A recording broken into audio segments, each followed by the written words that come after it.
కాబట్టి అంచు కలిగిన బట్ట దానం చేయాలి. ఇవి మూడు నువ్వు అక్షయ తృతీయని అడిగి, నీవు ఏ జీవుడిగా ఎక్కడ ఉన్నా ఏ జన్మలో నీకు వేళ పట్టున బట్ట, అన్నము నీరు దొరుకుతాయి. చాలదా? ఇంకంతకన్నా ఏం కావాలి? అది చేసుకో అక్షయ తృతీయ నాడు. అంతేగాని బంగారం కొనుక్కుంటే ఏమొచ్చింది? కలిపురుషుడు వస్తాడు దాంతోపాటు. అక్షయంగా వస్తాడు, ఇప్పుడు కాదు ఎప్పటికీ వస్తాడు. కాబట్టి ఏది ఎప్పుడు చెయ్యాలో అది చెయ్యాలి. అంతేగాని అక్షయ తృతీయ ఆఫర్లోని బోర్డులు పెట్టనూకూడదు, మనం వెర్రెక్కి వెంట పడనూకూడదు. శాస్త్రం ఏది చెప్పిందో అది చెయ్యాలి. తస్మాత్ శాస్త్రం ప్రమాణంతే కార్యాకార్య వ్యవస్థితో. శాస్త్రము ప్రమాణము తప్ప బుద్ధికి తోచిన విషయములు ప్రమాణములు కావు.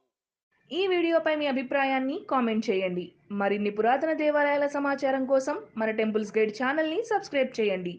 గంట సింబల్పై క్లిక్ చేస్తే టెంపుల్స్ గైడ్ నోటిఫికేషన్స్ అన్నీ మీకు వస్తాయి. ధన్యవాదములు.